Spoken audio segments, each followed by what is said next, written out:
Welcome to another exciting episode of Did You Hear Me? That was a spectacular song. It's actually the name of that song. Just found it a few minutes ago. Bring us in tonight.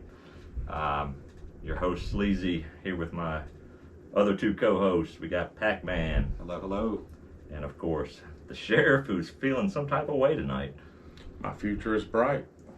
Your future is bright now that everything's right in the sheriff's household. We had to delay recording tonight. I don't know. Are you over the trauma to talk about it? Everything's okay. One of the little deputies took a bump. The deputies were unsupervised.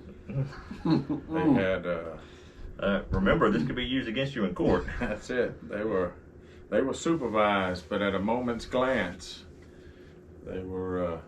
The pickle jar was too heavy, and Big Brain was sad. Oh, yeah. So we were about to record last night, and about an hour beforehand, got a troubled call from the sheriff saying he was en route to a place you don't want to go with your child. But we're glad everything's okay. Seriously. That's right. Absolutely. The deputies are fine, and I'm glad they bounce at this young age. I think the sound was seeing my wife in a state of mind that I have not seen in 15 years, and not there at the scene of the crime.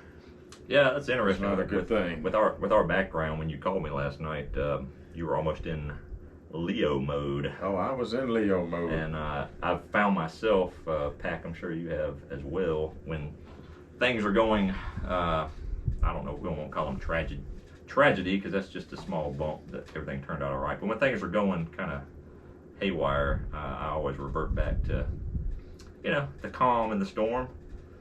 Just one of those kind of like reflexes things that switches on, and I definitely could hear that in the sheriff's voice last night. It's just interesting. Yeah, you got to. I think Big Brain was probably a little panicky, was right, based on how you described it. So I'm sure your sense of calmness helped.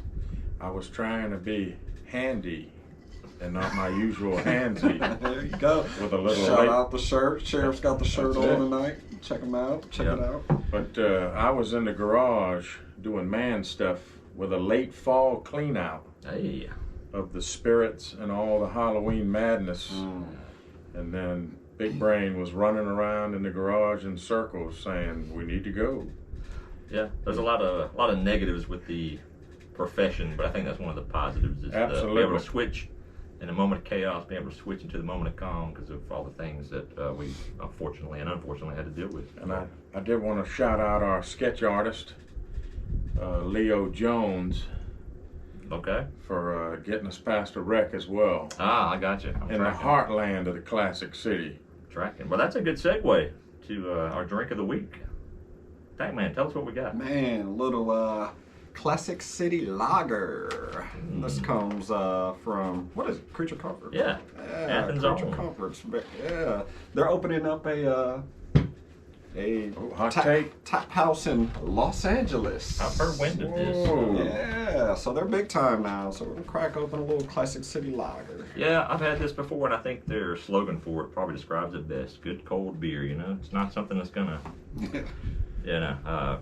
it's just good cold beer. It's a good solid one. I know the sheriff, when he partakes in sudsy beverages, he likes a good classic city lager. I'm definitely going with the midweek pour of last week over the hops, but if I am doing my best Coach Sam Pittman impression, I'm going with the lager. There we go. Let's crack them. Crack them. Oh yeah, good timing on that. Yep. Salud. Yep. Good cold beer. Yep. Solid mainstay. Go pick you up some. I'm sure Village has them in the sure they do. Mix and match 6-pack where you can get 10% 10% off if you mention the show. Works every time. If they don't know what you're talking about, they'll still give it to you. That's I right. promise. They won't let you down. So we'll sip on that as we digest a celebratory weekend in the classic city. I do want to shout out a older Italian gentleman at Peppino's Pizza who offered me a full, small, I guess you would call it a pint of beer while on the clock. Hey. Lunch beers. Hey, nothing wrong with that. He's just trying to see where you're at, what side you're on. That's it. And I was enjoying a great slice of pizza from Pepino's shout out with my older brother. And the beer was flowing. Hey. Not at my table, though. Not at your table, for the record. Scott Bobby. Yes, make sure Scott Bobby knows. Anyways, I was alluding to a good weekend here in Athens. If you were watching the line move down a little bit, it started creeping back up towards game time, got over 11.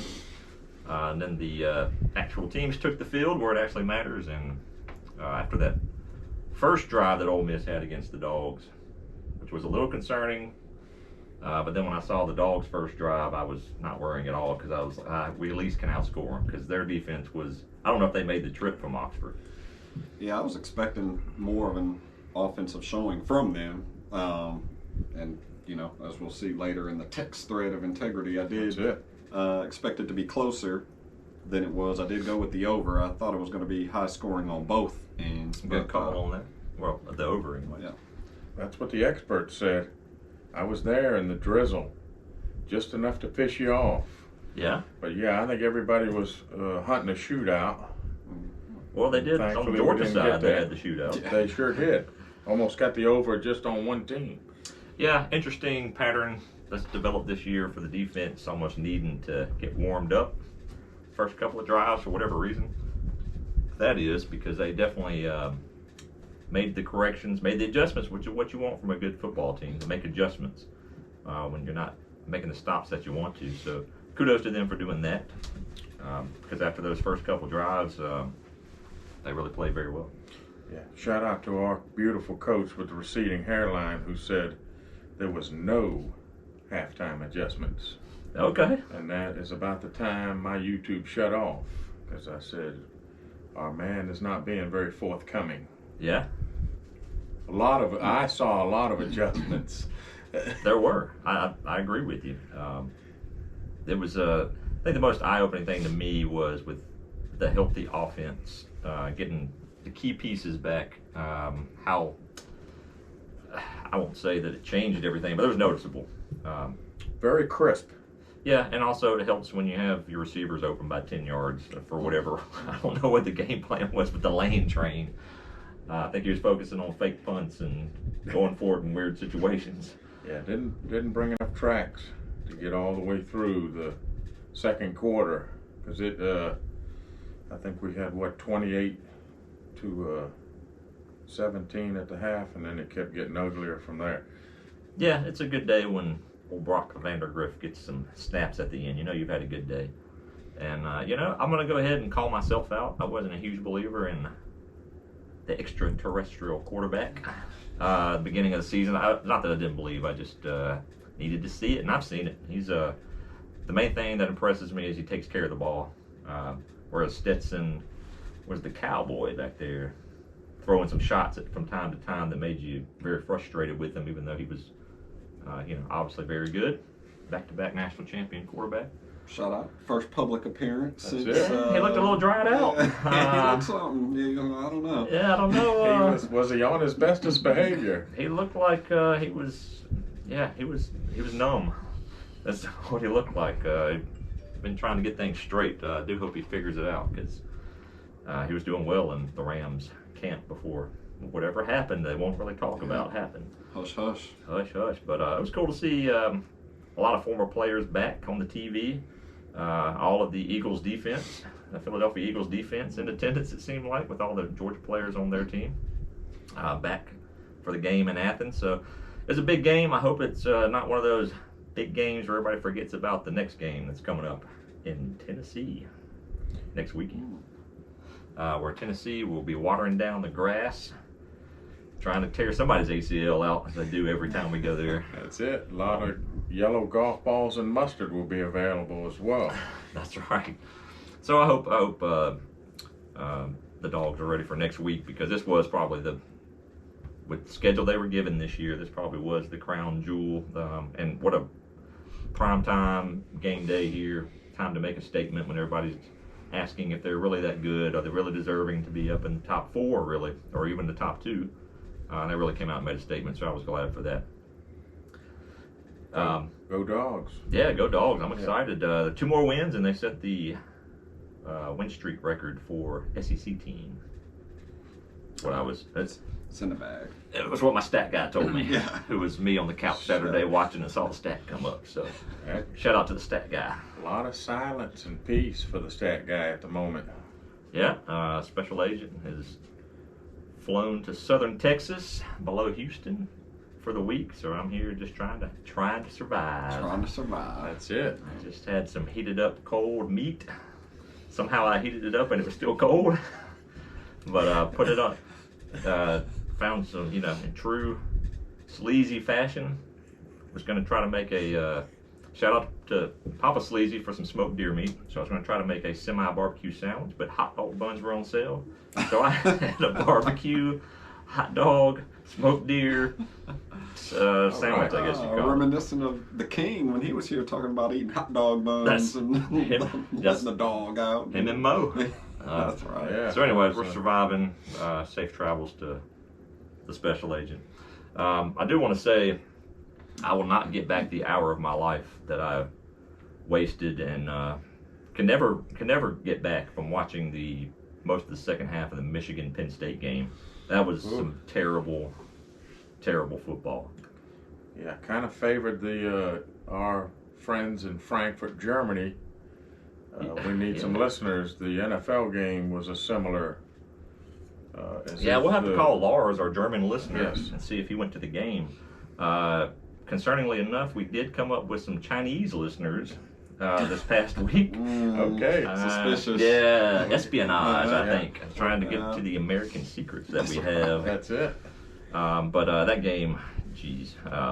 You know what, Michigan, see in the playoffs, you'll get blown out by 30 by Georgia or Alabama or whoever you end up playing, because that's not going to translate to a good team. They at one point ran, which I get it. If you don't have to do anything, why do anything? They ran the ball 20 times in a row against Penn State, and Penn State, geez, their offensive plan, they didn't have one. Their quarterback doesn't know what a pass over 5 yards is. As you can tell, I'm just really mad I watched it. I'm really mad at myself. I failed my own eyes. Never get it back. Never get it back, and so. Yeah, I don't think it was grass on that field. I believe it was the highest quality of quicksand. Whoa, look out. We'll have to ask McScuse, who is a scientific mastermind, what the best quicksand is, but it was there in State College. Yeah. Okay. He's our Bill Nye the Science guy, and we love him for it. Didn't know. I'll call him with some formula questions or something. But he can tell you why everything looked a little slower on that field to me. Okay. All right. Well, is that all we need to talk about for Georgia? I mean, they look good. I don't want to beat a dead horse. They look. No, I thought Nolan Smith was very well spoken on that show on the network that comes on at 9 a.m. That guest picker, yeah, he was really good on there. He's always been good with the media. Just a happy guy, seems, and very educated. We'll have to release online the boxing match that was refereed by Kirk Herbstreit between male deputy 1 and 2. And I thought the youngest deputy, who's the biggest one, the male deputy, was going to walk up on the stage with Coach Corso. You're talking a lot of code there. You're talking about you took your little deputies to game day. A lot of code. And I'm just sorry for getting in the moment right here. I didn't want to get any trademark infringement going on, but yes, we are not selling anything for college game day, but we were there, and the deputies were very lucky to meet some personalities, and that's cool. Got to do that. Got to measure the distance for the Pat McAfee kicking contest. Yeah. Got to meet the lead truck driver for that game. I almost said game show, the TV show, and then, like I said, there was a swift closed fist strike to the face in front of Kirk Herbstreit. Man, and he noticed. He noticed. He wanted me to know that he also had 4 children. He does. Very nice guy, and the conversation just went from there. Yeah, Herbstreit wears a lot of makeup. He looked good, but yes, there was He was well endowed in that area. Oh, hey. An extra tendon on the makeup. I got you. Well, I came up with my own question to submit to the show while I was watching football, and mad at the Michigan. This is really where it came up at the Michigan game when I was so mad at watching it. And I never have liked Michigan, never will like Michigan. So I started thinking, and I hit up the text thread of integrity, and I asked these gentlemen, what are your top 3 franchises in sports that you just detest for whatever reason? It could be anything, and I'll start out with one of mine growing up. It's always been the New York Mets. As a Braves fan, can't stand the Mets. Don't want anything to do with the Mets. I laugh when they lose. I love this season when their payroll was the highest or second highest in baseball, and they finished, I think it was like 37 games behind the Braves. A little chuckle to them. Nice try, guys. So that's been one since I was a child that I have detested. So I'll throw it to y'all. Go ahead, start it up. Name one that you don't like. We'll do 3 each. On a similar note, the Cubs. For a rivalry. As a rivalry, yeah. Yep. Brewers fan, obviously, growing up. A lot of obnoxious Cubs fans make their way up to Milwaukee for those games, and I don't know, just, the Mets are to you as the Cubs are to me, so. I understand. I think the sheriff may have a similar one down there. That is correct, the Evil Empire. And for our listeners that are not about the sports ball, that is the New York Yankees. Yep. And so they were hated by myself as a child as well. That has since faded as their relevancy has. They're still relevant, but when the Braves were playing them more often. Didn't mean to interrupt you, but you have a good story about the Yankees. That will come from one of our questions from our listeners. We'll get to that later. We'll get to it later. Another reason to hate them, though. Just I like it. Pack's got my back. Yeah. Got your back. Just trying to survive. Yeah, I got the Yankees, and then obviously I got a team that plays in Columbus that I like to switch the B with the F, but I do not like what you do. The Buckeyes. They're in my top 5. They didn't make my top 3. I just think that's a team that's not going to go away for Harry Dog and our lovely. I could see them playing again. I will say, I will give them a little credit. At least they have been relevant and have had some good teams in the past, couple decades. I think they get way too much credit for what they do. I'm excited to see Marvin Harrison Jr. in the NFL, though. Oh, he looks like the real deal. Man. He's going to be a problem. He's got the tendons, and he is a problem. He couldn't stay in the game against the Dogs. No. So. That was a good, clean hit, very guys. Similar to good cold beer. Yeah. That was a good, clean hit. It was. So mine's kind of in that same realm of the country. Notre Dame. Can't stand them. I know they've had movies made about them, and that's what they want to live off of. They haven't been relevant. They haven't been good. They went to the national championship game a few years ago, undeserved, blown out by Alabama. They don't belong in the same category as even Ohio State. They don't belong in that category. They just everybody wants them to be good, and so and partly this is the ESPN's fault for wanting them to be good because they're such a national audience. And if they're good and the Yankees are good, then it's good for ratings and all. And as an ESPN, junkie when I was growing up. Say it. You're not a junkie anymore. I think that's why I grew to detest all of them. So that's my number 2. For our Chinese listeners, we are not supporting that journalism network and taking the regional goodness out of our beloved game. Sorry, I don't know why Chin tuned in, but he did. And his friend Chin. 2 of them. Oh, 2 downloads. Chin and Chin. Between that reference and the small people that we were talking about last week, we canceled. Yep. We won't make it to episode 10, I don't believe. And then my 3rd one, actually I had to think about it for a minute because apparently I hate a lot of programs. Yeah, I see that. The hate is real. Florida. The sweater-wearing Gator. Sweater-wearing Gator is number 3 on the list for me. Most hated sports teams. Don't like anything about them, from their blue jean short-wearing fans to their the jorts. Yeah, to their armpit of a city they have in Gainesville. I had to spend a week there one time. It's just god awful. And the colors, you know, and Tebow. I mean, just Spurrier. I just don't like any of them. We do have some quarterbacks crying here recently. That we do. But he might have been the original. He was. But he backed it up, though. They did not lose again, and they were national champs. But yeah, I don't know. Let's leave the crying. Neither did Aaron Hernandez up to himself. Come on. Oh man, we are. God, you're towing the line this episode, ain't you? Full blown. Lee is full blown towards cancellation time. So that's my top 3. Okay, if we can keep the show going, go ahead, Pat. Another obvious one as a lifelong Packers fan, obviously the Bears. You know, the Bears. Same thing. I actually had a buddy that went to the Pro Bowl in Hawaii long time ago, and he said, "Guess who I sat by? Some Bears fans." And they said they were similar to Cub fans, obnoxious, and just it's the Pro Bowl. Like, what are you know, like so passionate about at the Pro Bowl? Probably didn't even have any players representing them, but. Shade. And the third one might come as a surprise to many, but it's the Seattle Seahawks. Got a when you mentioned this one, I was trying to rack my big brain or big head with small brain. Go on it, big brain. That was a slip. Freudian. I was trying to figure out the correlation, and then I remembered. Yeah. So obviously, Sleezy has heard the main story offline probably a few times.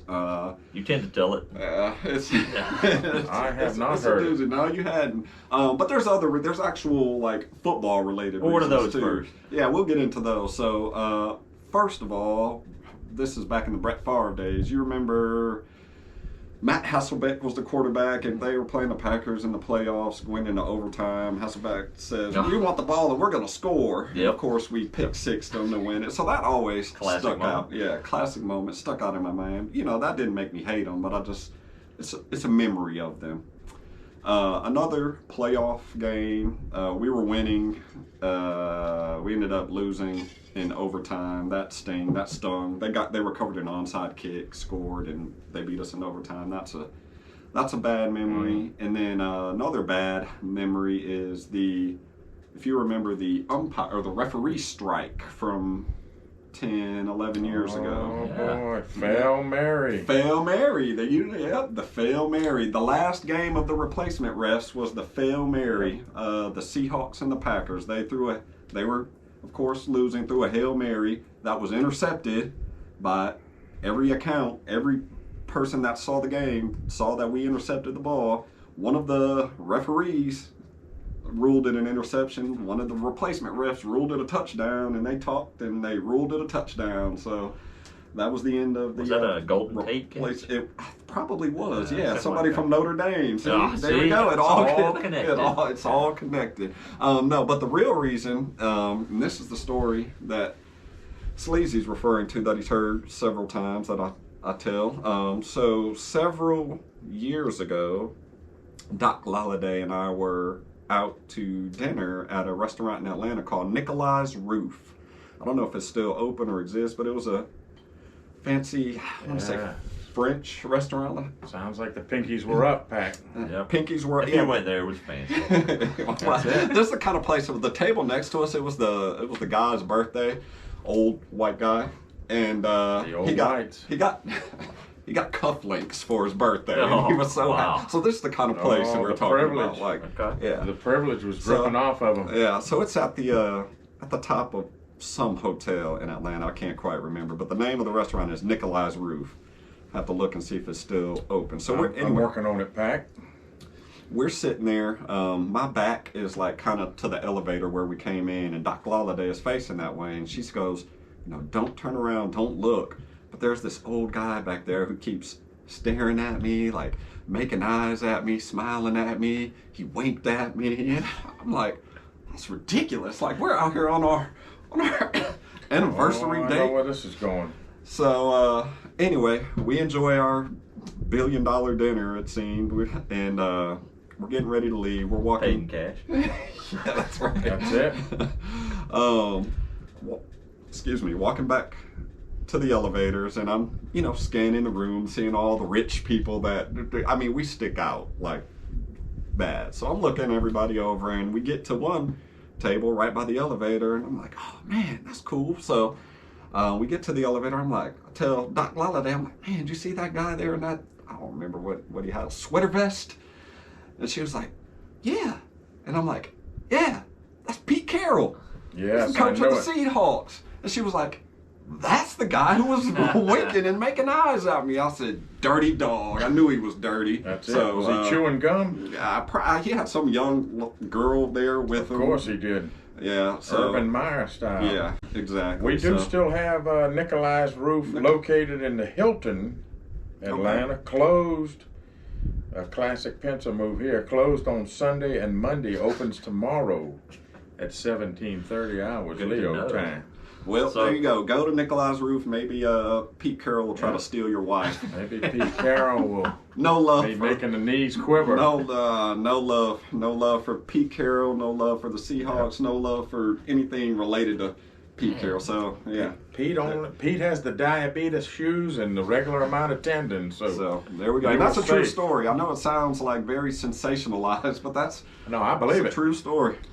That sounds like Buckhead, and anything happens in Buckhead. Yeah, well, that's why I don't take the special agent anywhere nice, because I'm worried Pete Carroll's gonna be around the corner. You never know where he's lurking. So, honey, it's not because of the cost; it's because I'm trying to protect you. That's it.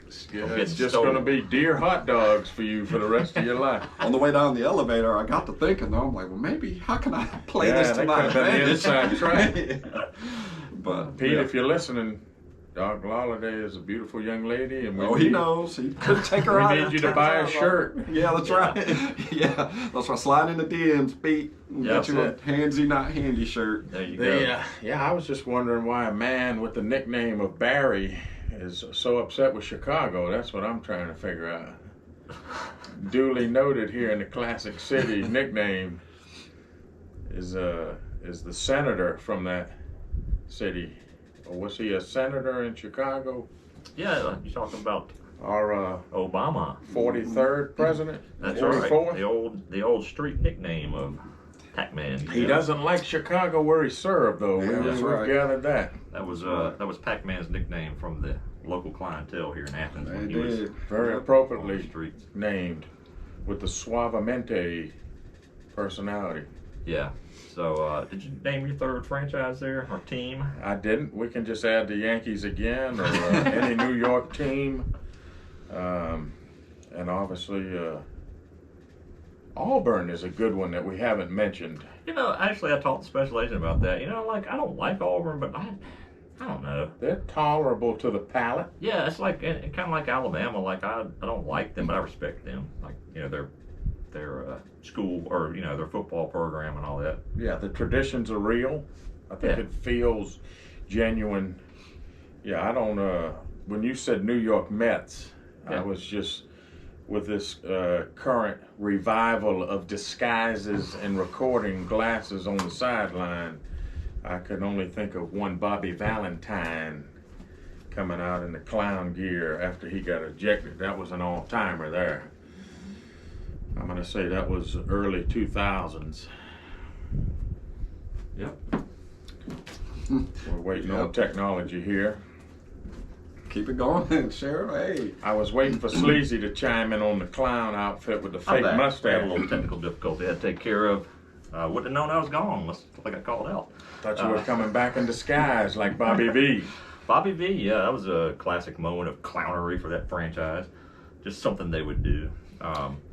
You know, and back, I always never respected anybody who tried to buy anything, try to buy championships. That's why I didn't like the Yankees. But then, I don't guess I can really talk much now, because I think the Braves have a top 5 payroll, and life is good. But we're trying to buy everything we can. And Braves are up there. Let's buy some pitching. That's right. So, I do want to thank everybody who's bought a T-shirt. We do appreciate it. If you're listening and you hadn't got one and you're wanting to know how to get one, if you know us personally, you can reach out. Or if you don't, you send a DM to the Instagram page for the show, and we'll get with you. Get handsy with us. We want to give you a shirt. Just shipped out a couple of them to TC from Villa Rica. We appreciate the support. Man. TC. Yeah. So we're getting them out there, and hopefully we'll have some more options, you might say, coming forward here in the future. But I do appreciate it and appreciate everybody for listening. Big Brain is saying that we speak a lot of code, so I don't know who TC is, but thank you. Yeah, I didn't want to put his business out there. That's why we're speaking code. Yeah, that's it. See, we're Big Brain. Shout out. We're in the business of keeping integrity. Big Brain getting swarmed by all our fans at her family practice of babydom. So that's why we protect her with her nickname. Yeah, while we're letting folks fall off the Grand Canyon. Here we go. But everyone is safe, and yeah, I will apologize to the big sleaze on air. He asked me if everything was okay, and I swiftly said no. He did, and I said, all right, well, good luck. I think I did clarify that, but we were in the eye of the storm, and it is different, and I don't want to sound like, I think we all three love everybody, and we want the trees to get hugged and peace and all that. But I guess it is a little different when it's one of your own. Okay, I got you. Yes, you're correct. So I do want to bring up a question. I wonder if, and actually, Big Dave from Erie, Pennsylvania sent it. It was a well thought out question. I wonder if the question would change now after the Georgia game. But he wanted to know if he thought, and I'll kind of paraphrase this question. I'm not going to ask exactly how he asked it because I think it's changed a little bit since the game. But do we think Todd Monken leaving has had a bigger effect on the offense or players leaving? And I'll caveat that. I think we can say injuries. Yeah. I think Todd Monken is missed. He did not have a good game yesterday in Cleveland. Yeah, Todd. Shout out to Big Dave. That's his season ticket. They came back and beat the Todd Monken Ravens. Yeah, he was pleased, wasn't he? I'm sure he was. But really, after seeing yesterday, I think injuries have had the biggest effect on the offense this year. I always say players. I mean, you can scheme and I mean, if you don't have players to execute, absolutely, it doesn't matter. So the players are always the bigger impact, in my opinion, in any sport, not just college football or UGA athletics, just in general. Not the Jimmies or not the X's and O's, but the Jimmies and Joes. Ooh, the lager must be kicking in because I had it backwards. There you go. And Georgia's in that weird situation. It's not weird. It's a great situation to be in where they have so many players leaving every year to go into the draft, leaving early, staying their 3 years, and maybe they're only starting one of those years because they're waiting on the other junior to go to get that position. So you're always cycling in new players. So that's why the schedule was super favorable to the Dogs this year, with that easy month of September to get everybody in and because they cycled in a bunch of new players this year and a lot of key positions. So that gave them time to do that. I think you're seeing that cohesion come together. I think Saturday was a great showcase, and hopefully they will continue that in Knoxville next weekend. Well, we would need to shout out to King, but the King was talking about clock management. The King was on another level, and we appreciate it. He even worked in a little bit of ace in the group text, but adjustments, and then, like you said so well, Sleeves, don't underscore the development of the players within the program. I think a guy that had a fabulous game that may be the casual watcher that only watches the ball in Big Brain is the leader of your charge. C.J. Allen had a great game, and he was kind of giving me Roquan Smith vibes, maybe because he had 2 threes on his jersey. Yeah. But he was in on about every other tackle, and that's a guy that was behind Dumas Johnson and wasn't getting as many snaps, and now is getting them all. Yep. And then Smile Munden has to make the play calls because Dumas Johnson's out. But I think, again, our receding hairline friend is paranoid, and so he's constantly preparing, and I think that's paid off. And again, the scary part of it is I think Ladd is going to be battling, McConkey's going to be battling his back all year, so he's probably 65-70%. Obviously Bowers, I don't think you can document what he's got going on any more than it already has been, and there are better defenses out there than our short track friend. Some that show up. Right, but I think that's a scary thought, that if luck is on our side and the fates would have it, if everybody's getting healthy at the end of the year, we could be even more crisp. That's right. So switching, this is another one of my questions here. We'll get some as listeners that I like the questions. You're on it, buddy. Well, a lot of time, because of the emergency at the sheriff's household, we had a day to digest. I like it. What other profession can you get fired and become just filthy rich overnight? Jimbo Fisher was fired by Texas A&M yesterday. Huge. $76 million, 19 of it due within 30 days of being fired, and then payouts to equal up to $76 million until 2031. Yeah, that's like like Bobby Bonilla style to go full circle. Yeah, paying you for the next 20 years. Yeah, that's another great story for listeners that don't know. Bobby Bonilla was a player for who? The New York Mets. Terrible franchise, terribly run. Terrible. And they gave him a big contract they did not live up to back in the late 90s.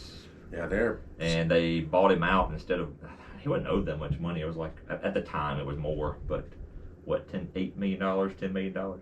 But they made the deal with him to pay $1 million every July 1st for the next 30 years or something. And so every day, I believe it's July 1st, they call it Bobby Bonilla Day because he gets $1 million. Yeah, that's until 2030. That's the gift. That's the gift that keeps on giving. Yeah. But Jimbo.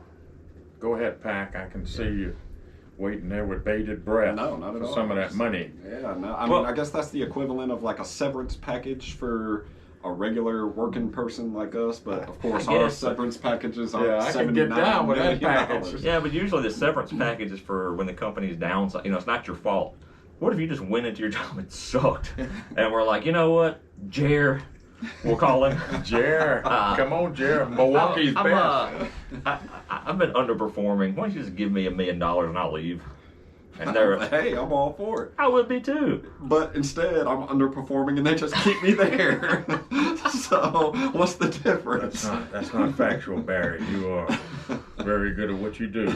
Yeah, but yeah. So I mean, there are underperformers that maintain their. Now, of course, we're not talking $1 million salaries or high-profile head coaching jobs, but in the real world, there are underperformers that just float by. And I guess in a program like Texas A&M, if you let that happen, then your program goes into mediocrity and you may never recover. I mean, right. Programs that have never come back. Obviously, Notre Dame have never come back to dominance. Not that Texas A&M was ever dominant, but they were getting into the national championship discussion in 2019-ish, around there, and then since then it's been a downward slide, and I guess they felt it was sliding, which he had no excuse. He had top 5 recruiting classes the past 3 years, a top recruiting class in 2022.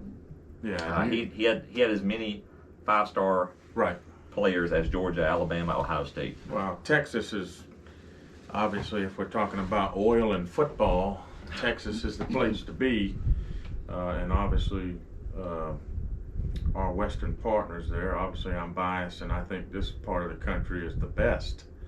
But they're second fiddle to That's why you took the accent. That's why I acclimated. Shout out to our Nordic friends. But I had a good point, and then I think you took it, Sleezy. But Texas is no shortage on money. It's our biggest state, obviously, and they take football very serious. I did Paul. Our friend Paul with the large ears on SEC said, I thought he brought up a good point. Yes, Mr. Feinbaum, shout out, that Texas coming to the best conference. I like to say the NFL has 3 conferences: the American Football Conference, the National Football Conference, and the Southeastern Conference. There you go. Anyway, I didn't say that first. Patent pending. So SEC, I'm a huge SEC guy, even when I had a real Boston accent. And so Texas coming over, I think that's a long-standing rivalry. And so that kind of turned the heat up a little bit on. Because I think you're right, Sleezy, there was the only mega cast of all the mega cast of this Disney company that we love. was Texas A&M's coaching staff breaking down the Georgia and Alabama national championship, and that was actually really cool and really insightful. And Jimbo talks like a madman, similar to me. Yeah. But he's a smarter football man, or I guess he is, and I think they were sneaking into the national conversation. So where do you think each one goes from here? I haven't even read any reports, so I have no inside knowledge, and my stat guy sucks. So stat guy. I mean, where do you think Texas A&M goes from here, and where do you think Jimbo goes from here? Yeah, Jimbo's going to get another job. Yeah, he will, but do you think it's going to be SEC level, or do you think he's going to? I mean, I don't know. I don't know the answer to that. Any guesses? There are murmurs that our man Dan Lanning could slide back into the South and get his real accent back and get the A&M job. That's another interesting thing. I was actually talking with my buddy today at work, the Green Man, about Oregon. Why is that not that's become, you would think that program with the Nike money and the success that they have had, it would be a destination program, but it is not. It has been a stepping stone. They have lost so many coaches to other programs. That's an interesting thing to me. Is it the weather? Yeah, Mario Cristobal would be, I think, your recent Exhibit A. Even before him, the Florida State coach. Mike Norvell. No, I think like Willie Taggart. Didn't he come from Oregon? Willie Taggart, man. Yeah, and then before, Chip Kelly, he went to the NFL, a little bit different. But, that was a circuitous route, if you will. That was what the Green Man and I were discussing today. Dan Lanning's name came up between us with no insider information. So that's interesting. That's also been floated. I do not have any insider information.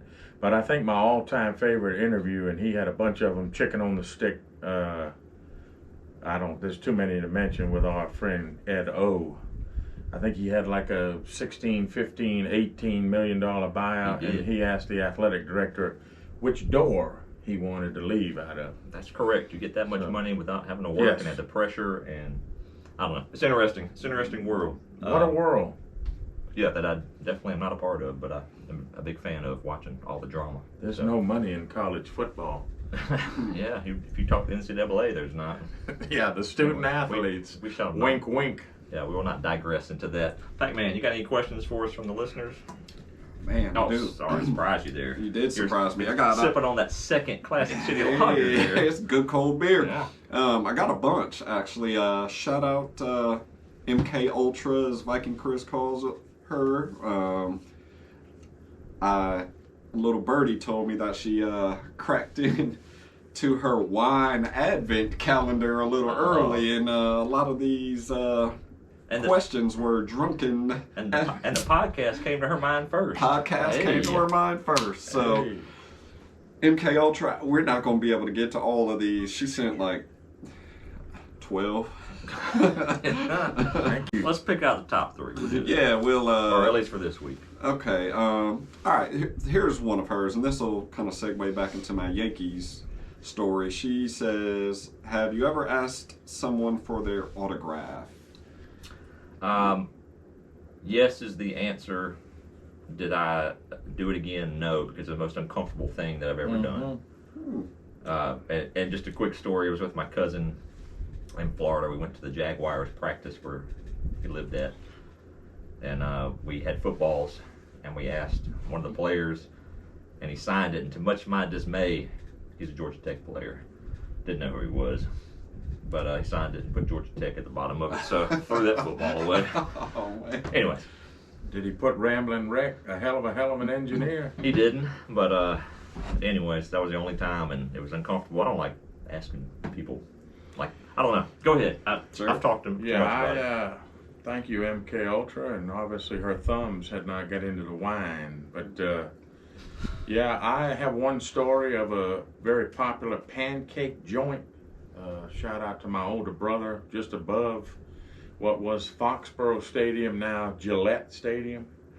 And Ty Law, Hall of Fame cornerback, was at this pancake joint, and we met a ton of players there.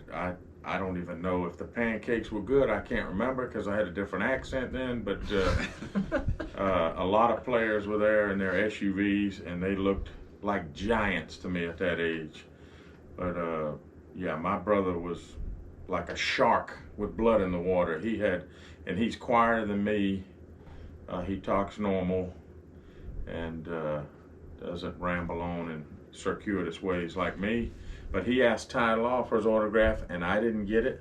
I think there was a Willie McGinnis, another Hall of Famer sighting. Golly. Yeah. And my dad actually took a small football of memorabilia, told me that I was not a true man, and I lacked some gumption. And he got Willie McGinnis autograph and Chris Slade. I was, and maybe our Nordic friend would still argue that I'm a little shy and awkward at first glance. So I honestly don't remember. I remember getting autographs, but they may have been third party. Yeah, I have other people that I've known that are pretty autograph hungry. So I wish, two quick stories. One that I regret not doing. I was at the Cheesecake Factory in Atlanta. Another pinky up moment for Pack. I was eating at a Cheesecake Factory in Atlanta, and in the booth behind me was the champ, Muhammad Ali. Oh my God! Yeah, I would have asked for that one. And I couldn't bring myself to do it. I could not bring myself. I didn't want to bother him, but I was the most starstruck I've ever been, and I regret to this day not trying to get like a picture or autograph from him. But that would be amazing. I think the selfie is the new autograph, actually. Yes, right. That's a good point, Sleezy. And back, shout out Milwaukee Pop. I used to take me to Brewers games back at the old Milwaukee County Stadium all the time back when I was growing up. And I was waiting. Anyway, there was a gate by a bullpen. Long story short, I asked Mariano Rivera for an autograph. Had a ball. He was right there in front of me. Turned me down. Wouldn't sign it. Oh, come on, Mo. Would not sign it. Because he's part of the evil empire. Yeah, so Yankees. there you go. Thank you for that story. Yep, there you go. Just another reason for you. So yeah, asked somebody for an autograph, got turned down, and then I think subconsciously that made me scared to approach the champ at the Cheesecake Factory. So is there an age limit to ask for autographs? Oh, great question. I'd say there is, because the guys, and you've all seen them at sporting events, that especially baseball, because it's more accessible, with the book bag, looking down there, they've got balls and cards, and they're trying to resell that stuff. Or if they're not, like, what are you doing?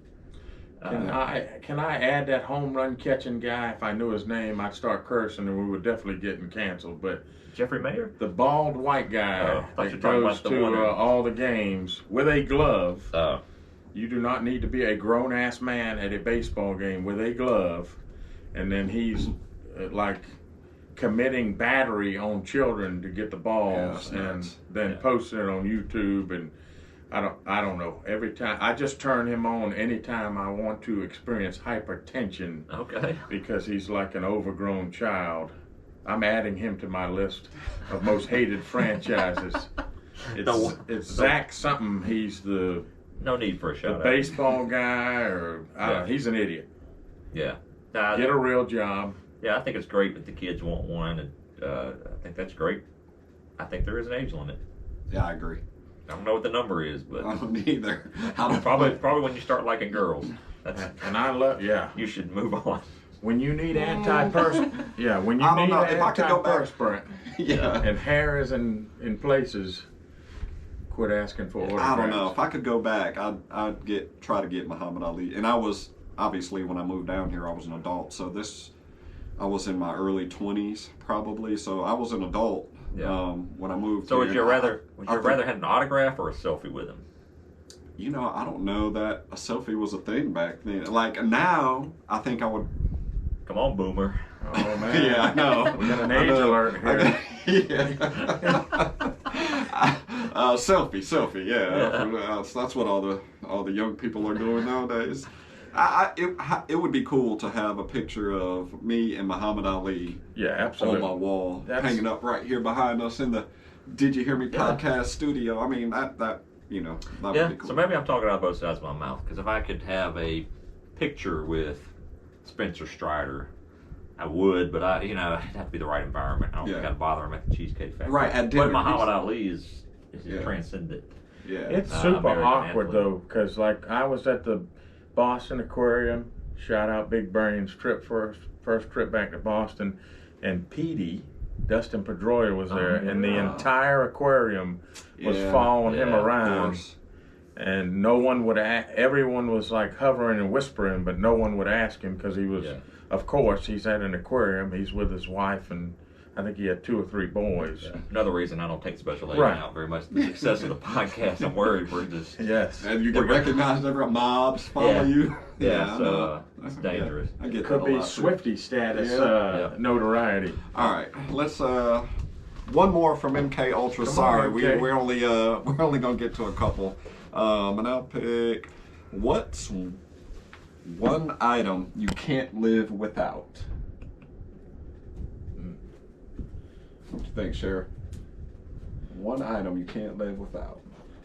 Just one item. I would love to say food, but if you look at my physique here, that's obvious, and that's inferred. Yeah, I don't know if that's an item. I was going to say that's probably... Yeah, and you can't say money because basic needs. Yeah. I think the obvious one is, unfortunately, vehicle. The phone. I don't think I can function without it now, which is weird because as you aged yourself, you old boomer. I know. Definitely wasn't a thing growing up. Right. It wasn't a thing. Funny story, PackMan actually gave me my first smartphone back in like 2011. Shout out me. 2010. Come on, right. Pack. Way to go, Barry. But it's crazy to think that's 12 years ago, and I don't know what I would do without it. Not even that I'm on it all the time. It's just everything is connected there. So convenient. You don't need to have a map anymore. You don't need to, exactly. Everything. Phone's probably the correct answer. Y'all are making it hard on me now. I can't say phone. Sure, you can agree. We got lots of questions to get to. I would have to say, and shout out to Big Brain, a good set of Bluetooth headphones. Okay. Because when I'm in the fuselage at 36,000 feet, I don't want to be hearing stuff banging around. I don't even really want to know that I'm plunging to my death. Yep. So some good noise canceling headphones, which Big Brain's going to end up using herself, but that's a necessity on any trip. And obviously if the kids are sleeping or whatever, you want to make sure you're not making a bunch of noise. That's right. Yeah. But that's tied into the phone, to y'all's point. It is. All right, one more. This one comes from Quiet Kyle, and Quiet Kyle's getting mighty bold with his questions. Hold on, before we get to Quiet Kyle. Okay. Oh, the nickname. He has walked himself into this situation. Quiet Kyle does not like the name Quiet Kyle. So he's automatically given himself a new nickname, Complaining Kyle. That's it. So Complaining Kyle asked what? You should have stuck with Quiet You should have Kyle. stuck with it. Now All you're right. Complaining Kyle. Complaining with Kyle. a K. Apparently, he's getting bold. He's getting a little risque with this question. Come on with it. This one's for me and you, apparently, Sheriff. If Sleezy was bitten on the penis, and he didn't spell out the word penis, by the way. He put PEN * like it's a cuss word. That makes sense. So, which one of us would suck out the poison? I think I would be dead. Maybe. Well, I'll just like oh my God. I'll just say this. I've practiced this on Sleezy just in case this ever happened. Oh my God. So just to make sure I know how to do it right when the real thing happens, we've practiced this. So I guess the answer is me. I don't even know how to answer that because I don't know what y'all are practicing. Complaining Kyle. Complaining The Kyle. loggers are kicking in. We want a better question next week. All right. What did you practice? I wonder why your nickname was below par. I got to stop right there, Pack. What? I need you to further explain. Practice what sucking did out the you poison. Practice? Okay. Was it on his male member? I think you need to clarify that. That's what the question says. Breaking news. Yeah. Fake news. Go ahead. All right. I guess it's you, man. Pat. I guess it's me. Love is in the air. Oh man. Big Brain has a question. This is a kid-friendly show. Everybody, we're gonna skip some of these. Big Brain, man, Big Brain. I appreciate it, but everybody's getting a little risque. Yeah, maybe it needs to be praying Kyle because you can't even say the male anatomical term. That let's get to computer nerd Nick's question. He's excited about this question, and me and him talked offline about it. And I'm gonna challenge him to what we talked about here in a second. You'll understand. All right, you're in a professional sports game. You get 10 attempts to succeed at least 5 times in one of these tasks. Which one are you most confident about? Catching a fly ball, making a free throw, stopping a hockey puck as a goalie, taking a penalty kick in soccer, making an extra point. And let me just say, computer nerd Nick is very confident in his penalty kick skills, so he seems to think he can make a penalty kick with ease. And I'm gonna bring you out to, I don't know, Southeast Clark Park, and I'm gonna make you put your money where your mouth is. I don't think you can do it. Yeah, why is he so confident about penalty? Yeah, I don't think you can do it. I will find a goalie. One of us could be goalie.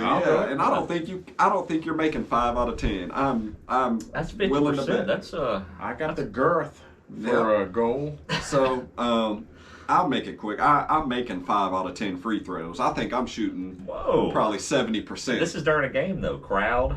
Doesn't matter. All those little ice in my veins. Swingy things. Yeah, ice in my veins. Pete Carroll is there, though. We're in grave danger. Yeah, that's right. I'm making 5 out of 10 free throws. I mean, easy. That's a good one.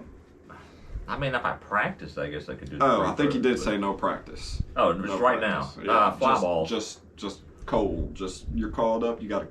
Yeah, fly balls. I could do 10 out of 10 fly balls, as long as they're within my leg range. I'm limited by leg range these days, but I was gonna say that, but we've already told the story about how Milwaukee Papa says I couldn't catch a fly ball. That's correct. The depth perception issues. The speed is not an issue with you. Yeah, it was the judgment. Yeah. Yeah. So fly balls, your free throws. What you got, Sheriff? I'm on a second lager with minimum sleep, and I've forgotten the question. But I obviously have to be a contrarian and pick something different. All right. Catching a fly ball, making a free throw, stopping a hockey puck, taking a penalty kick in soccer, making an extra point. You get 10 attempts to get at least 5 successful tries. And what's an extra point? The college NFL extra point. So 33. Yeah, whatever they moved it back to currently. I guess I'm going. What about college? Can you do college? I'm going Billy Madison style, man, and counting the days down. I can get 5 pucks. Wait, again, the girth. You know how to skate? Don't need to skate. I can skate enough to stay alive. I cannot skate backwards. So the only position I would have, just fresh out of the boom boom room, would be goalie. Okay. So I'm going with it. Man, did you play hockey growing up? If it's going to be Pack's places instead of Peyton's places, and I got to prove this, it could get terribly. I don't have a cup anymore. I certainly don't have a goalie stick. So we'd have. So you're saying you played growing up? I think hockey is a little more prevalent up north. That's a total non-answer. But I did rollerblade back when it was cool, and I can skate okay, as long as it's in forward. So did you play hockey? Not anything officially, but yes, I have been on the ice with a stick and a protection program for former hockey players. What's going on? Oh, we got the shades on. Some of them are dying, which we never got into that. That would be a good question about our English soccer player there, Mr. Johnson, R.I.P. We talked about that offline, Sleezy, where there was a bad route taken.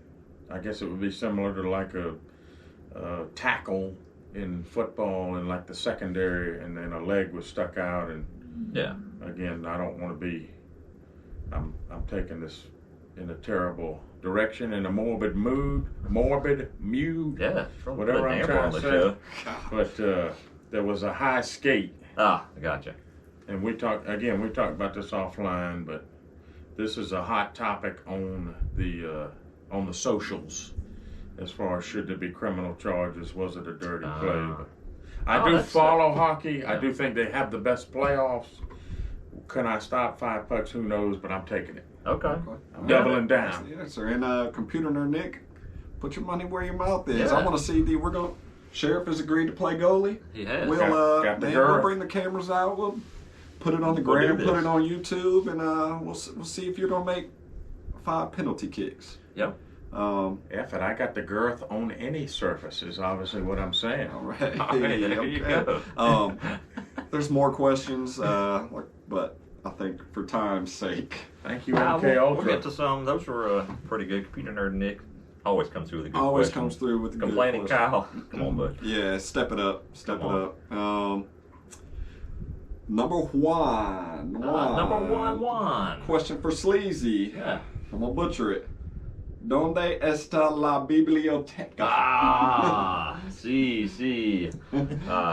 That's a funny story behind there. Yeah, let us know, because I don't know. That's the one sentence I remember from high school Spanish. ¿Dónde está la biblioteca? Where's the library? Where is the library? That's what it means. I figured it was something like that. Whenever the number one Juan needed to be impressed with my Spanish prowess, I would break that out. And I get a little chuckle out of him, so I'm glad he reminded me of that. I can translate that sentence. Don't ask me to do any more, but as a huge fan of the Latinas, as you've mentioned before. Is right. As you've mentioned before. But I think, and again, Spanish probably similar, like if you know English really well, you don't have to get the whole conversation if you grab the buzzwords. Yeah, as long as you know the buzzwords. That's it. Where's the library? There you go. That's all I remember. Where are the Latinas? Sorry, big we brain. had to pick Spanish names, and one year I was Miguel, and then the other year I was Felipe. Funny you mentioned that. That's a segue. MK Ultra says, if you got to choose your name, what would it be and why? You know, that's Man, she was into the wine advent calendar. As someone who has a name and identity crisis given to me at birth, shout out to Mama Sleezy for giving me a first, middle, and last name, and then calling me my entire life at home by a name that's not any of those. And that was my name, and then I had to go to school and wonder why they didn't call me that, because it wasn't my name. And then I went to college and I changed it to just the middle name. It was a variation of my middle name.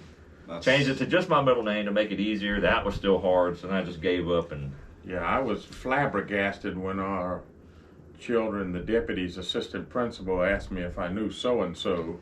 Oh, you can say it. It's fine.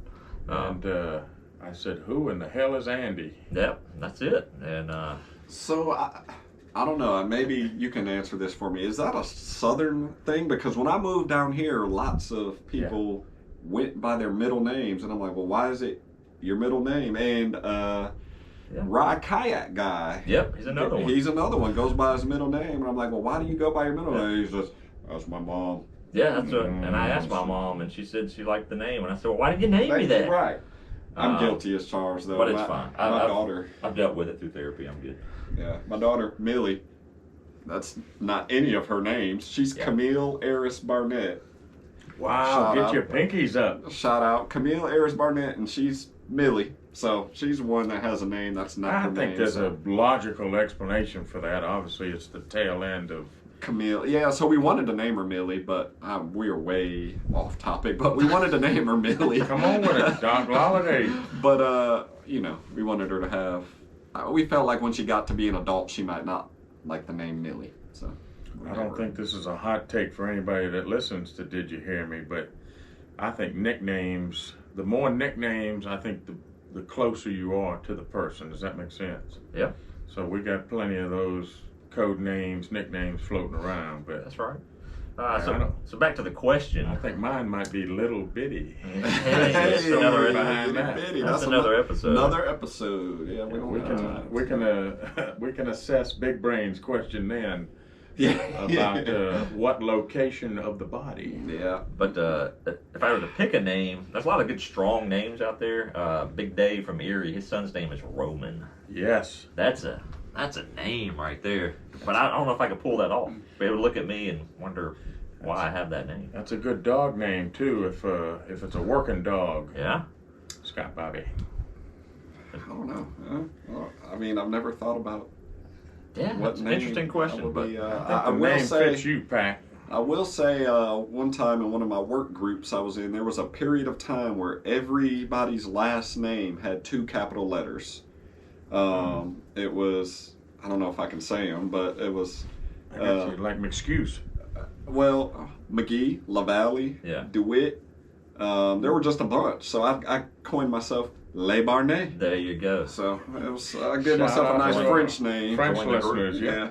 So anyway, I don't know. I'm good on questions. I think I've wasted enough of the those are good ones. time. Bring them in next week. We'll see what we can do. Yeah. We do have if everything holds out, a special guest coming in next week. Yeah. God will. So got somebody coming in. We had a few drinks in us when we made the plan, so hopefully he remembers. We'll see if he remembers, but that's the plan. All right, so we're looking forward to that. All right, so I'm not going to do 12 goodbyes this episode, so just one. We're winding down, we'll say. Okay. No one wants to know what my name would be. Oh, I'm sorry. We were waiting, and there's a lot of silence, so we just went on with it. I just got to go with this one because it came to my head. Maybe it's the good cold beer. I do love the name from the meme. I don't even know what game it is. Please send it in to the podcast. But Leroy Jenkins. That name actually fits you. Yeah. World of Warcraft reference. Thank you, Pack. Pack, put a pound on it, Pack. That's right. I knew Barry would know. That name actually fits you. You can pull that off. And I would definitely run into my death. Yeah. But I call everyone else Leroy, so why not be Leroy? That's right. And you got a jersey on the chair beside you. You want to mention that? I do want to shout out Sergeant Donnie. Again, we'll live in the code name world. This is the SFL squad. If y'all harken back to our Winnipeg friend, this is the team that I was representing when there was a photo op in the men's room. In Vegas for softball. In Vegas. This is a slow pitch beer at every base team, but Sergeant Donnie's probably one of my closest friends on the team. We got a new pickup that I'm very close with, Deputy Green. But there was a freak accident. Our coach actually struck the best ball of his entire life. Sergeant Donovan, who's a great pitcher, went left as the ball was going right. There was an L screen because we're all about player safety here. Did you hear me? And it went off the side of the L screen and struck him literally between the eyes. Mm-hmm. So there's some photos that we've gotten consent for. He's good now, but he's still alive. I didn't kill him off like Bob Vila. And he's raised him up, Lazarus. His testosterone replacement therapy has helped with septum recovery. So he's ahead of schedule like our friend Brock Bowers, but we just wanted to, or Sleezy and Pack were nice enough to let me shout him out, and we're hoping for a continued speedy recovery and that he doesn't retire because no one wants to need him. Go out getting hit with pretty much a rock between your eyeballs. That's right. And speedy recovery to the little deputy as well. Stay with us, Donnie. Absolutely, they can mend together. They can. They bounce. I told you. We'll have to give her a little TRT too. There you go. But all right. Anything else we got? I don't want to cut anybody off like I just did. Cut off the sheriff's Leroy Jenkins name. And when Missouri's in a New Year's 6, I think maybe Georgia will actually get the credit that they deserve. Yeah, Missouri's a good team. They are. And, shout out to Mr. Schrader, our Division II friend that the King turned us on to. I think he was 20 or 30 carries for 200 plus yards. The Missouri running back, yes, he was against that amazing. dreaded orange team. That's right. So maybe we can do the same. Hopefully so. Hopefully it's not because everything is kind of in the bag at this point. So hopefully it's not overlooked because they will come to play. They have nothing else to lose. Yeah, a little bit of a trap game, absolutely. So hopefully they come up there. The line, I think, was telling them that starting out at 10 points. It's a little lower than everybody expected, or in my circle anyways. So hopefully we come out to play. And we did it, and we're doing a 12 goodbyes, but are we going to dive into the Dogs -5 in Atlanta? Is that what 2nd it of is? December, 1600 hours, Leo time. Goodness, Man, already. You didn't get into the text thread of integrity. I didn't. Well, we got to get some good buys going. It was a terrible week. Yes. Who's going to win the SEC championship? We're rapid firing y'all on the sports ball. Pack had a great week. Got the over almost just from Georgia, like we said earlier, 3-1. So everybody gave 3 picks and a bonus. Not a good week for the Sleezy and I. 1-3. Pack was 3-1, and we'll leave it at that. Yeah. Had Bama Turd. That's a good segue. Yeah. Took Old Piss. Obviously, I did too. Didn't get it. Thank you, Lane Kiffin. And hit the over on the Georgia game again. Alabama and, was it Mizzou? No, Kentucky. Kentucky. No. Michigan. Michigan. That's right. Michigan. Sorry, I thought you asked who was playing Alabama. Anyways. Kentucky was, and they lost royally 49-21. Sorry about that. Yes, Pack's third one that he hit was Michigan in the quicksand game. Yeah. The only one that we got, Sleezy and I, was Missouri outright. Correct. And we don't get extra points for that. But yeah, who's going to win the SEC? Come on with it.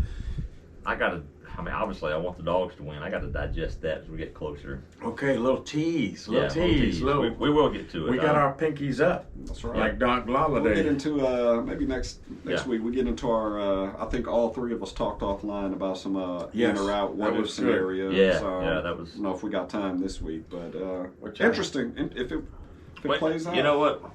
We don't charge by the minute. You can go. We got a little Bill O'Reilly here. F it, we'll do it live. As somebody said, they like to listen to this while they're doing something, and I said that's our target audience. Somebody who needs something playing in the background while they're doing something that's not, they don't need to pay attention to. That's us. So here we go. More background noise. Go ahead.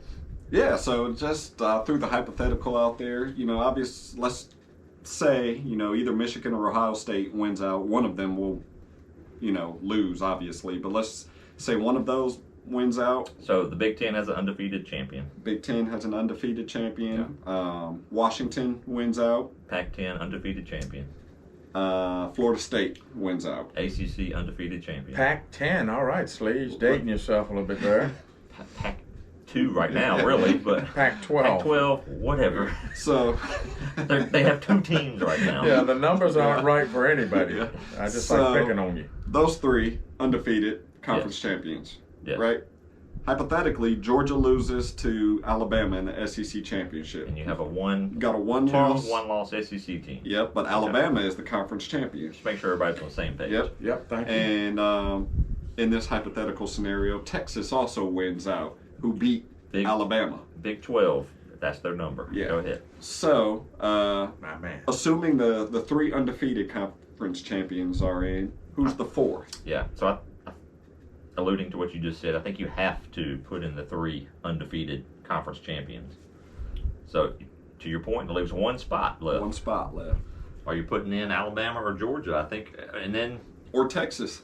And your argument for that is what? Texas beat Alabama, and that's their assuming they win out and win the Big 12, you've got 3 one-loss teams.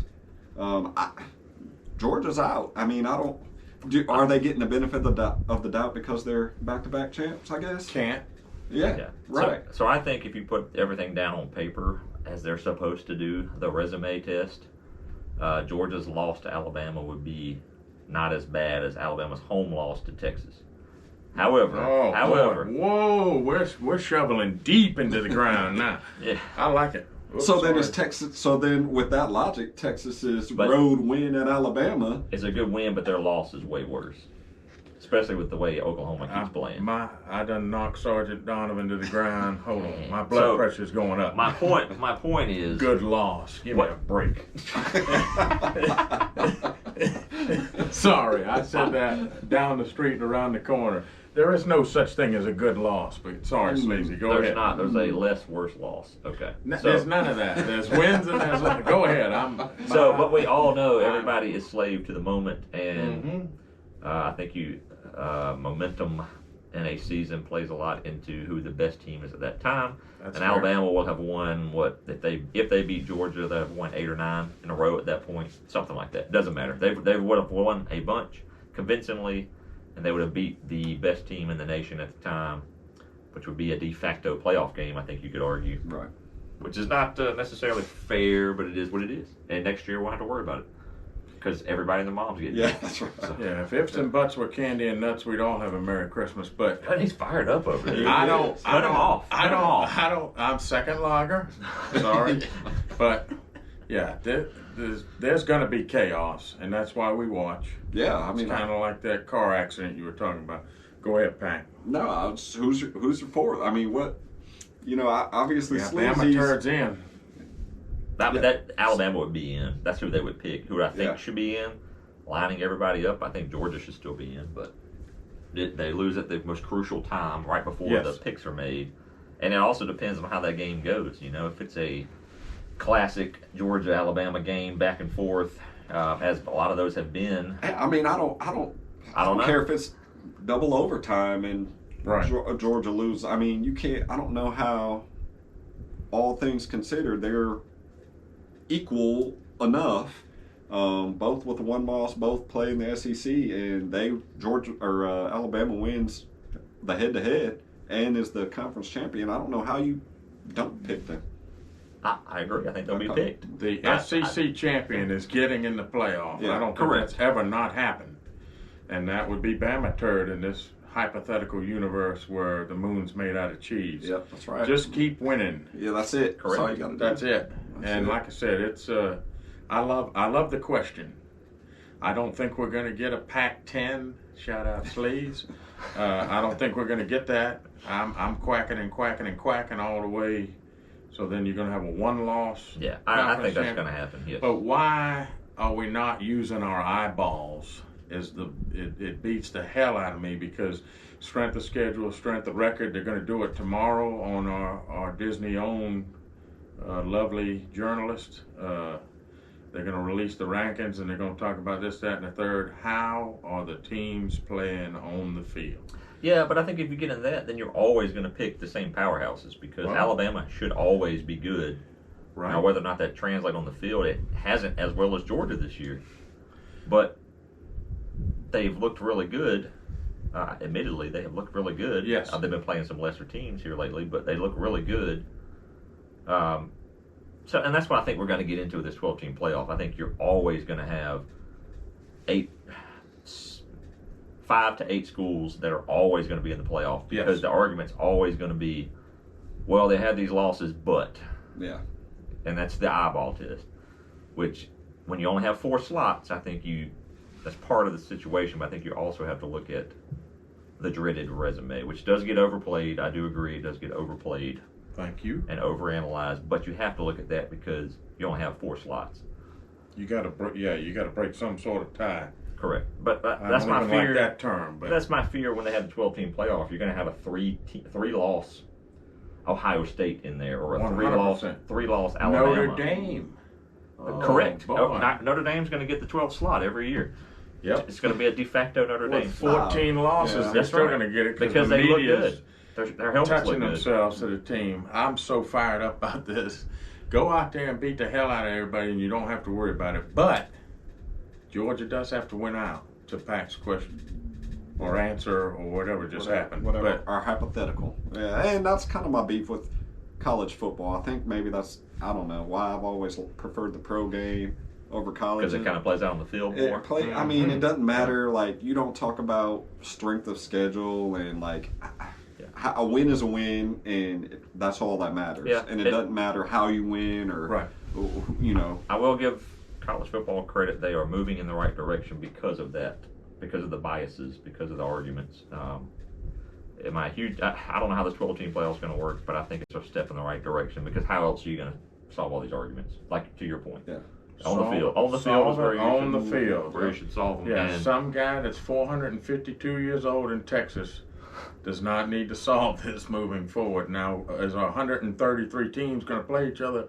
No, that's never going to happen. But can we find... No, but see, the regular season should weed out to at least 12. Because once you get past the 8, I mean, really, you're going to have a Cinderella team every now and again. Yeah. But if you're not the 8th best team, are you really championship caliber? Right, and we all talked about this off air, but you're going to have a 2-loss Bama team playing Whit Davis Elementary School, and the score is going to be 60-0 in the first quarter. So, but that's the price you pay to get more teams in. Yeah.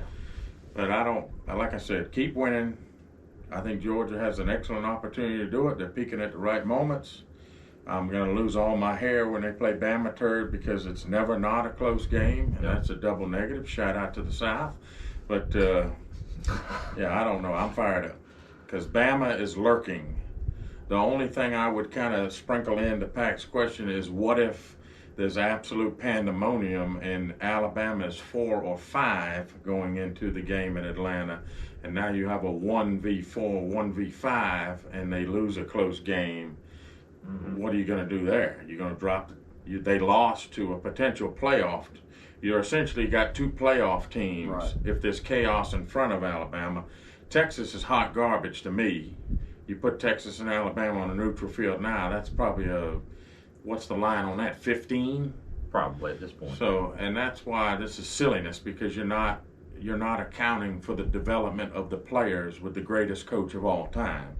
Like, come on, the guy has taken what looked like hot garbage and made it into a 4th or 5th best team. I would say that right now. Can you rank them that high right now? Absolutely not. But it could get there with the chaos that we're all hoping for. And then maybe Georgia gets in because they lose that game and they get dropped 2 spots to 3. They're still in. Yeah. But it's like a lot of football left. Yes. So why are we doing this? Why do they even do rankings before? You know why? Make content for this podcast. Because and because they want them dollar bills, y'all. Yeah, no doubt. But interesting scenarios. Stupidity. Release it in December and be done with it. I do think it'll play itself out here in the next 3 weeks. A lot of that will be won't be as chaotic as we think it will be. I don't think it will be. I think it'll be pretty plain. Because, anyways. The winner, as much as things change, they stay the same. Or I think Oregon wins out. They're in. The winner of Michigan, Ohio State is in, and then see, like you said, see what the hell happens. Conference championship week, which is what has happened every year since they started this. Correct. Thing, minus Clemson, who's having a bad year. Bad year. But Florida State is stepping right into their stead. So correct. Shout out to our friend T. Clark, who doesn't know football if it slapped him right in the mouth. But we love you, T. Okay. All right. Well, interesting. All right. I'm fired up. Let's go another hour. Let's we're gonna go get the sheriff his blood pressure medication because he is it's beet right red here. Good cold beer. All of a sudden, waving hands around. If we put him on mute, you might think you he's in charge of a small, to win the game. Small dictatorship of a country trying to take over the next That's one. it. I don't know. I look like Kim Jong, whatever his name is. Trump's friend. But, don't cancel us. Don't cancel us. But all right. Next week is this actual goodbye? This is we got it down to 6 goodbyes tonight. Okay. So we're gonna call it goodbye. Oh man. We do appreciate everybody listening, and we hope you tune in next week for the special guest. We won't put any pressure on him in case anything happens, so we won't announce it his name yet, but do tune in. Good tease. Yeah, that's right. So we'll be here, and that's about it. Appreciate everybody doing everything, and we're gonna get on out of here. Wait, before we... No, I'm just kidding. I'm just kidding. We'll catch you next time on Did You Hear Me? Well, if I can get... There, audio problems always.